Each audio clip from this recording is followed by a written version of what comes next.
అక్షయ పాత్ర అంటే ఏంటి అంటే అందులోకి ఏదైనా వేయని అది అందులో నుంచి అయితే ఖాళీ కాదు. సో అలాంటి ఒక అద్భుతమైన అక్షయ పాత్ర అసలు ఎక్కడికి వచ్చింది అంటే మహాభారతంలో పాండవులకి వరంగా దొరికింది. సో ఆ పాండవులు దాన్ని ఉపయోగించి దాని 12 సంవత్సరాల వరకు దాని అయితే ఉపయోగించి తన 1000 మందికి అయితే ఆహారం అయితే దానికైతే ఇచ్చారు. సో అలాంటి ఒక అద్భుతమైన పాత్ర ప్రెసెంట్ ఇప్పుడు ఎక్కడుంది, అసలు పాండవుల చేతిలో అది ఎలా వెళ్ళింది, సో ఆ టాపిక్ గురించి అయితే ఫుల్ గా డీటెయిల్ గా చెప్తాను. సో ప్లీజ్ లైక్ చేసుకోండి, షేర్ చేసుకోండి, బెల్ ఐకాన్ అంటే యాక్టివేట్ చేసుకోండి. And this is Chedan and welcome back to Tech master.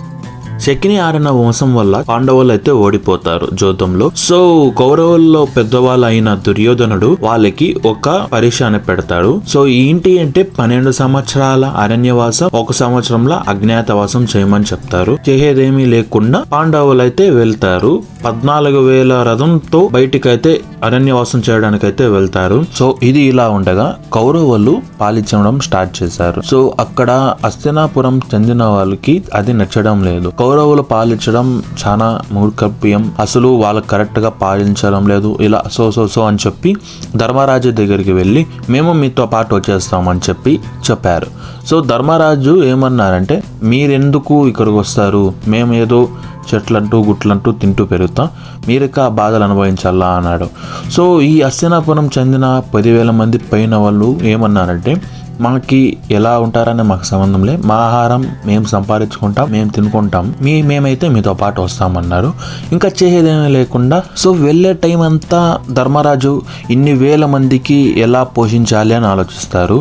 So ఇందులోనే శౌనకి మహర్షి వచ్చి ఇలా చెట్లనగా పుట్లనగా అంతా సూర్య భగవానుడిదే, చెట్లనగా పుట్లనగా అంతా సూర్య భగవానుడిదే, ఆయన ఒక 108 శ్లోకాలు అయితే చెప్పిస్తాను, దాని అర్థంతో పాటు ఆయన చెప్పించేసి అక్కడి నుంచి అయితే వెళ్ళిపోయారు. చేరుకున్న తర్వాత రోజు ఉదయాన్నే లేచి స్నానం చేసి నదిలో అంతకన్నా శుద్ధితో అయితే ప్రారంభించారు. కొంచెంసేపుకి సూర్య భగవానుడు అయితే వచ్చాడు.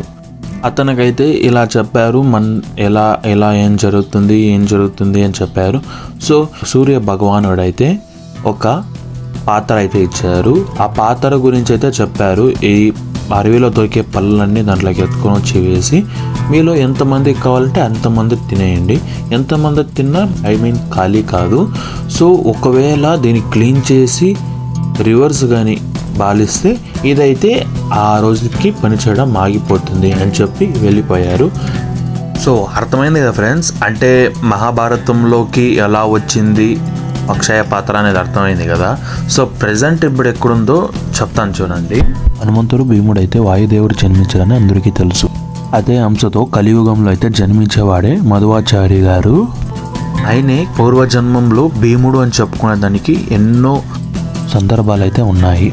అందులో ఒకటైతే ఒక్కరోజు మహాభారతంలో జరిగిన యుద్ధం చోటుకి అయితే ప్రెసెంట్ ఇప్పుడుండే హర్యానాలోకి అయితే వెళ్ళారు.